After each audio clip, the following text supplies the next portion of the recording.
From the prophet Micah. With what shall I come before the Lord and bow myself before God on high? Shall I come before him with burnt offerings, with calves a year old? Will the Lord be pleased with thousands of rams, with 10,000s of rivers of oil? Shall I give my firstborn for my transgression, the fruit of my body for the sin of my soul? He has told you, O mortal, what is good. And what does the Lord require of you but to do justice and to love kindness and to walk humbly with your God? This is the word of the Lord. Thanks be to God. Good evening.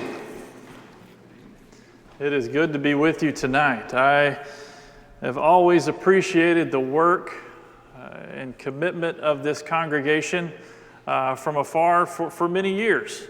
You as a congregation have been committed to justice and to loving kindness, and I am grateful for it. And so are the people that will be fed because of these meals that you brought tonight later this week. It is a gift, and I am grateful for your commitment. I'm grateful for the commitment of your pastor to families who are caught in the cycle of predatory lending. We certainly see families all across the state of Texas who get caught in that cycle, and certainly not only do they lose their cars and sometimes their homes, but certainly they're going to miss meals because they're caught in that inescapable web of a downward spiral. So I'm grateful to the work of Wilshire. But Wilshire, we have a long way to go. When I began this work with the Texas Hunger Initiative almost 7 years ago, one of the things that we identified was that we had over 4,000 organizations across the state of Texas doing amazing things. But because we didn't have a coordinated response, we still had 5.5 million people that were food insecure or at risk of hunger. 1 in 4 children every night are considered at risk of hunger in the state of Texas. In the Dallas community alone, almost 30% of children and 20% of households are considered food insecure. I think we can do better. Before I came to THI, as we call it around the office, of the Texas Hunger Initiative, I was living and working in inner city San Antonio. My family and I lived in this inner city neighborhood called the West Side of San Antonio. It's just west of downtown and the Riverwalk and all that you go downtown to visit when you're in the community. We had about 150,000 residents in our neighborhood, probably an additional 50,000 or so undocumented residents. The median income was about $19,000 per household. Most households didn't have access to technology. Only about 3% of the households did. The highest graduation rate in our community was 50% at one of our high schools. One of our high schools had a 65% dropout rate.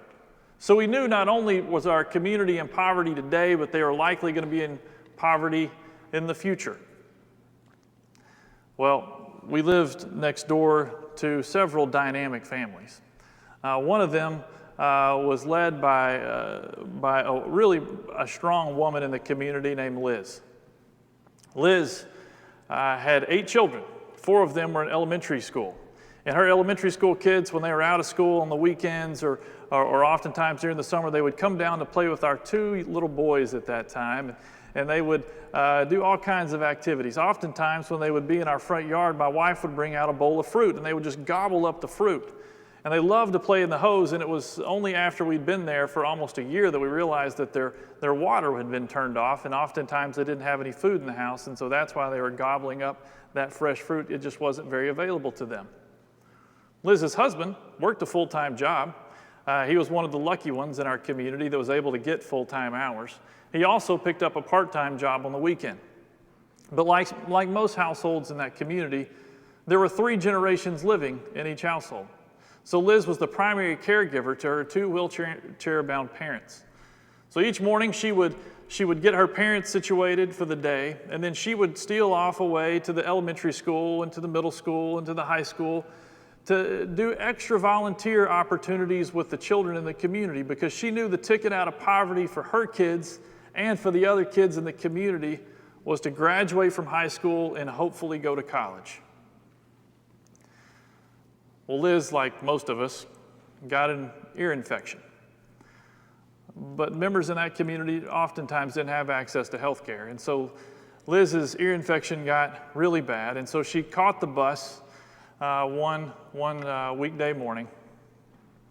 Took her about an hour to get to the local emergency room. And she sat in the emergency room all day and wasn't seen, and knew she needed to get back home before her elementary age kids got out of school.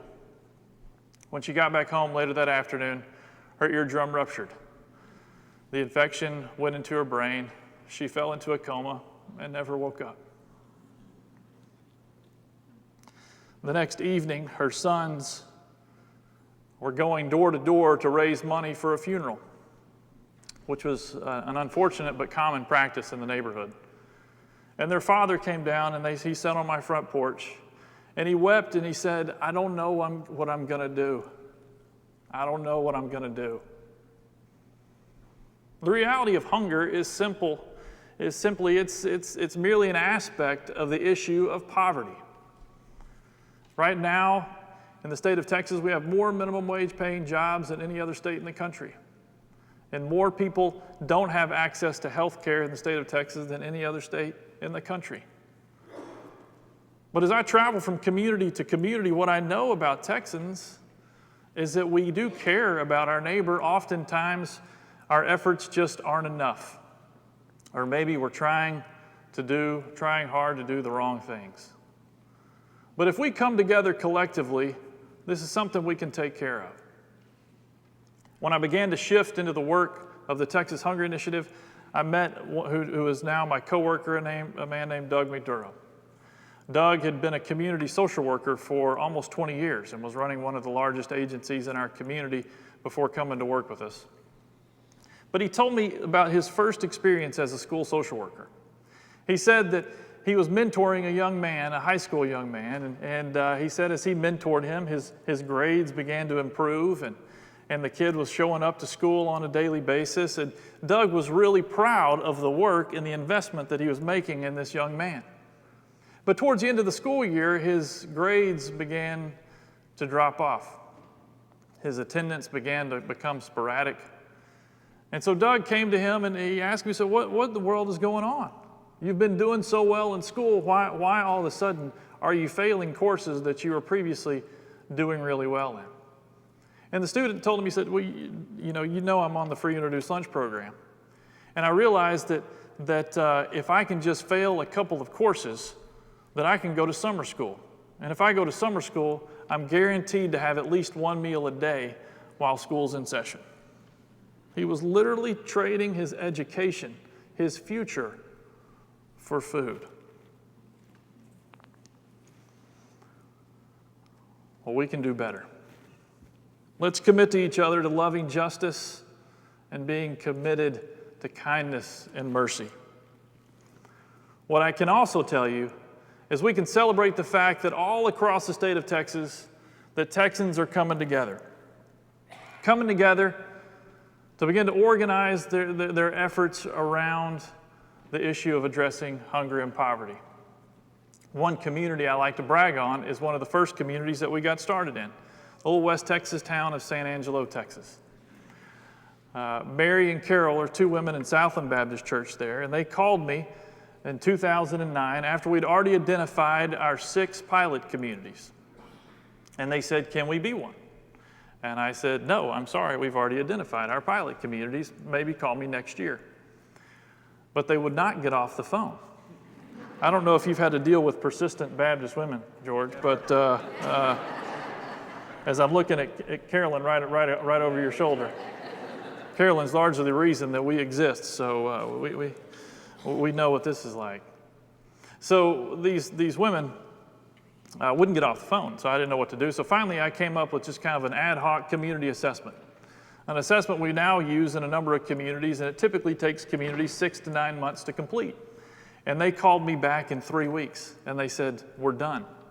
Now can we be a pilot community? So I kind of laughed and I said, I guess you already are. So I came out, they invited me to San Angelo, and they had the congressman's office there, the mayor, the city council, the school district. They had the congregations, they had the nonprofits all around the table, and they said, we've identified that we have 8,000 children on our free and reduced lunch program, but we only served 1,000 meals to children the summer before in the summer food program. So we know that we have kids that are missing meals on a daily basis throughout our county. We want to address summer hunger. So the congregations who had commercial kitchens said, well, we have commercial kitchens, we can make the meals. And congregations and nonprofits that were strategically located in low-income neighborhoods said, well, we can be summer meal sites. And businesses and elected officials said, well, we can pick up kids and we can come and volunteer at the sites and do educational activities to keep their minds stimulated and physical activities to keep their bodies active. In just a few months of planning, they served 20,000 meals to children the next summer. Each summer now, they're serving anywhere between 30 and 40,000 meals to kids. Isn't that incredible?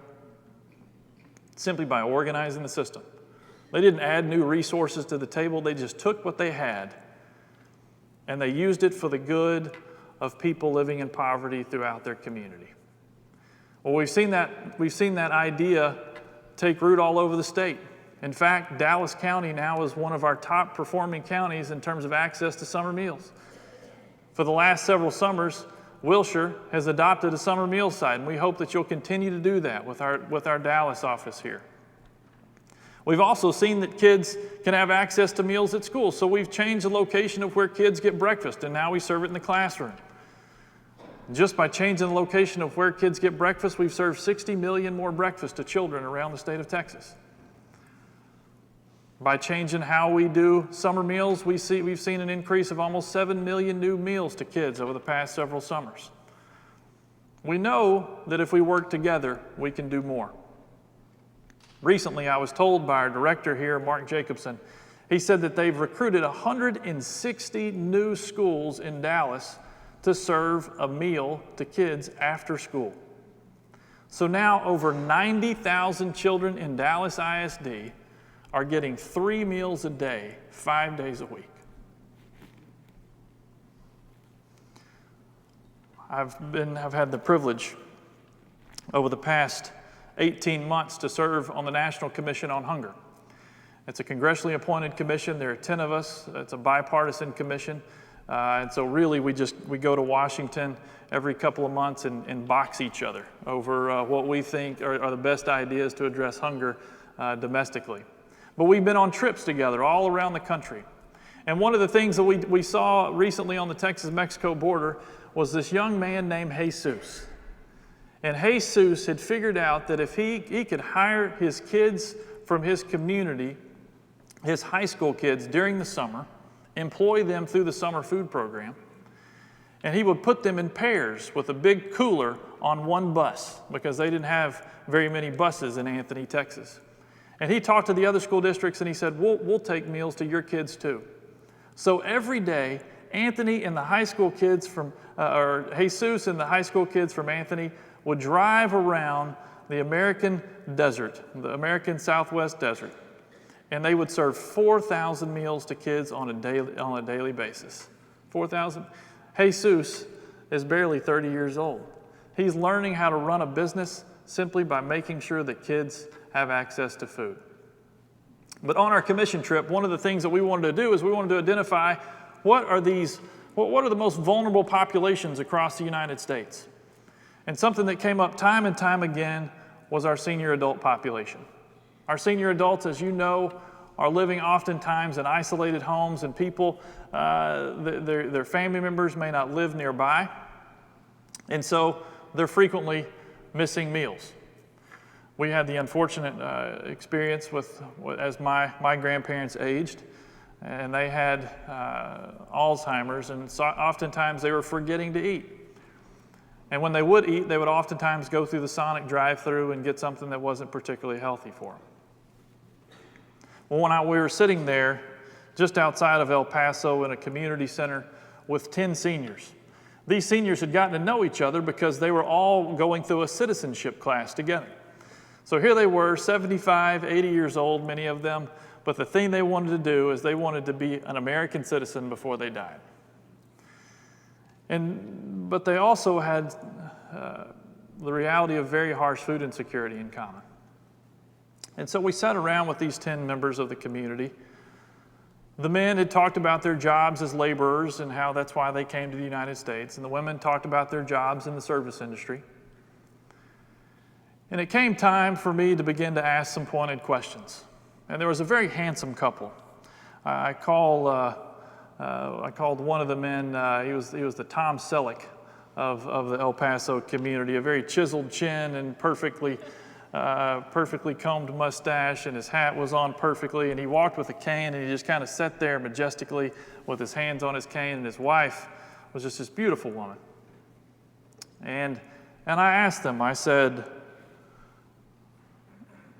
do you have any meals at home? And the man immediately put down his head, and he began to weep. And the other men in the group also put their heads down because they all felt shame that they weren't able to take care of their families.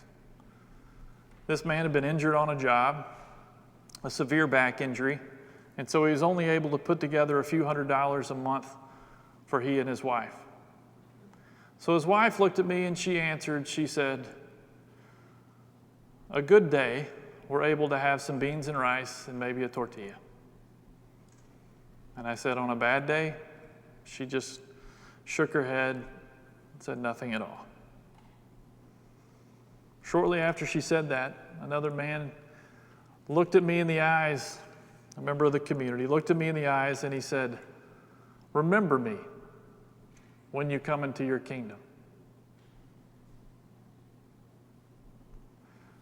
Many weeks at Dayspring, we sing the song, "Jesus, remember me when you come into your kingdom." And that was running through my head. And that story came back in my mind just a couple of weeks ago as my son and I were sitting at a Baylor football game and just enjoying all the great new Baylor football stadium with the fireworks going off and the team running onto the stage. And I was just thinking, are we going to remember them when we come into our kingdom? Well, here's what we need in Dallas. We need two things. The after-school meal program has gone really well, but we know that a lot of you have relationships with school districts around the Dallas community, and we have high poverty rates around the Dallas community. We need after-school meals and school breakfast programs to be robust in those communities as well. So we need you to work with Katie here to identify what school districts that we can begin to serve more meals to kids so that kids, at least during the week, can have access to 3 healthy meals a day, 7 days a week, or 5 days a week. And we need you to partner with Meals on Wheels. Meals on Wheels has been overrun with the amount of need here in the Dallas community. And senior hunger is something that we have got to address, particularly as we see a growing senior adult population. So we need you to befriend seniors and identify ways that you and your families can get involved by bringing meals to seniors across the Dallas area. Well, I'll leave you with this. As I've left communities around the state, it's become keenly aware to me that each generation is judged based upon what they do or do not do to further the cause of justice. The late Martin Luther King Jr. said, "The arc of a moral universe bends towards justice," and I believe him. During the civil rights era, when we think back about the civil rights era, we judge that generation based upon what they did or didn't do to further the cause of civil rights. So when we see images on the TV of those children being hosed down by Birmingham police officers, we judge that generation based upon whose side were they on. I know I likely had family members that were on the side of the Birmingham police. And it's a sin that our family has to carry with us and repent from. But I also know that my grandfather that I mentioned before, he and my father and grandmother were driving home from church in southern Arkansas when they came across the home of an African-American family they knew, and there was a burning cross in their front yard. My granddad pulled over. He told my dad to go inside and to check on the family to see if they were okay. When he went inside, he found that the parents were away at work and the kids were huddled in the back room of the house, scared to death. My granddad went over to the cross and he put the flames of the cross out. And then he walked to the edge of the street and peered across into the woods across the street, knowing the Klansmen were likely hiding there. And he yelled, "Cowards! Cowards! Come out." How can you use this symbol of love as a symbol of hate? Whether we like it or not, we will be judged as a generation based upon what we do to further the cause of those living with hunger and in poverty. So may it be said of us that we remembered them when we came into our kingdom. Thank you.